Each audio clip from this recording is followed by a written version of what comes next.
अस्सलाम वालेकुम दोस्तों, मेरे छोटे से व्लॉग के अंदर आपका स्वागत है। और आज की वीडियो सिर्फ इसीलिए है कि कुछ लोगों को ऐसा लगता है कि दुबई में जॉब करना बहुत आसान है, आसानी से जॉब मिल जाता है, ये कुछ वगैरह वगैरह जो भी है। तो मेरे दोस्तों, आपको ये गलतफहमी है कि दुबई के अंदर आराम से आसानी से जॉब मिलता है। नहीं मिलता, ऐसा कोई भी नहीं, कहीं भी नहीं है। आपको स्ट्रगल करना ही पड़ेगा यहाँ पे आके। कई लोग वहाँ पे बहुत सारी डिग्रियाँ लेके बैठे हैं, बट दुबई में आके मैं काफ़ी दोस्तों को देखा है मैंने कि नौकरी नहीं मिलती है। वो स्ट्रगल करते करते विजिट पे आते चले जाते हैं। दूसरी बात, हाल ही के अंदर हमारे अजमान के अंदर एक राजस्थान का लड़का फंसा हुआ है। वो इसी वजह से फंसा हुआ है क्योंकि जो एजेंट के थ्रू आप लोग आते हो, तो एजेंट के थ्रू आते हो अच्छी बात है, लेकिन आप पूरी तहकीकात करके जो डॉक्यूमेंट है, पूरे जो वीज़ा है आपका, ठीक है, जो आपके कॉन्टेक्ट पेपर है उसके अंदर क्या लिखा हुआ क्या नहीं लिखा हुआ, ये चेक करके आना चाहिए। अभी देखो, हमारे राजस्थान का झुंझुनू का एक लड़का अजमान जेल के अंदर फंसा हुआ है। रीज़न ये नहीं है कि वो दुबई आ गया, अच्छी बात है, लेकिन एजेंट जिसने भेजा था वो उसके साथ फ्रॉड कर चुका है। फ्रॉड इसलिए कर चुका है, वहाँ से इसको भेज दिया कंपनी के अंदर, अजमान के अंदर, फिर उसको छोटे मसोसा क्या बोलते हैं, जो बोलते हैं, उस पर उसको फंसा दिया है।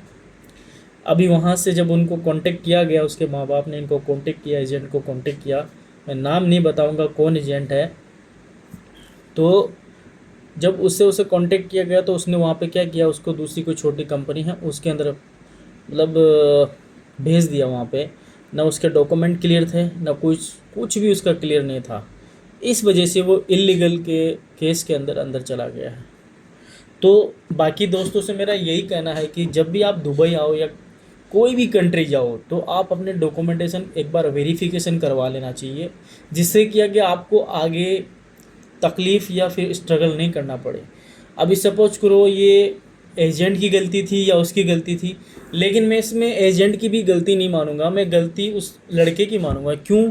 क्योंकि उसने अपना जो डॉक्यूमेंट्स वगैरह थे, जो वेरिफिकेशन क्यों नहीं करवाया। ठीक है, हमने पैसे लगाए हैं, एजेंट को पैसे लेने से मतलब है, वो जॉब लगे नहीं लगे। आजकल एजेंट का यही है कि आपको सिर्फ रास्ता बता देगा, ये है भाई ये कंपनी, ऑफर लेटर तुम्हारा, आ जाओ, खलास, यही होता है। लेकिन ज़्यादातर क्या होता है कि हम लोग बेवकूफ़ बनते हैं। अभी वो सुनने में आया है लड़का पढ़ा लिखा, अगर लड़का पढ़ा लिखा भी नहीं है तो एटलीस्ट अपने डॉक्यूमेंट वेरिफिकेशन करवा ले कि भाई ये कंपनी सही है कि नहीं है। ठीक है, बाकी दुबई के अंदर काफ़ी रिलेटिव रहते हैं आजकल, ऐसी बात नहीं, हमारे इंडियन राजस्थानी के बहुत सारे रिलेटिव होते हैं दुबई के अंदर, तो उनको पूछ ले एक बार। पूछने से क्या होगा, ये पूरा वेरिफिकेशन पता चल जाए कि भाई कंपनी फ्रॉड है कि नहीं। अभी देखो, जेल के अंदर है वो, 2.5 साल उसको हो गए हैं। उसके माँ बाप के क्या बीत रहे क्या नहीं बीत रही वही जाने। सही है। तो मेरे सभी दोस्तों से यही मेरी गुजारिश है कि जब भी आप किसी, मैं तो बोलता हूँ कि एजेंट के चक्करों में पड़ो ही नहीं। सबसे बेटर आप मेन जो ट्रस्टेड ऑफिस है, दिल्ली में है, मुंबई में है, जहाँ पर आप जानकारी जो ट्रस्टेड है, जहाँ पर क्या पूरा विश्वास किया जा सकता है, आप वहाँ से अप्लाई कीजिए। वहाँ से अप्लाई करोगे तो आपको कभी भी फ्रॉड का सामना नहीं करना पड़ेगा। अभी बेचारे माँ बाप का, इनका सबका बहुत बुरा हाल हो रहा है वहाँ पे भी। एक कोई नॉर्मल सी बात है, किसी का बच्चा 2.5 साल से किसी जेल के अंदर है, तो नॉर्मल सी बात है, माँ बाप का तो बुरा हाल ही होगा ना। तो मैं यही बोलना चाहता हूँ, किसी भी बंदे जो भी हमने आते हैं, किसी कंपनी में आते हैं या किसी एजेंट के थ्रू आते हैं, तो अगर एजेंट के आप थ्रू आते हैं तो उसका गर्दन पकड़ के रखिए। अगर फ्रॉड हो गया तो तेरे को पकड़ेगा। ठीक है, अगर मेरे साथ ऐसा हुआ तो तेरे को पकड़ेगा।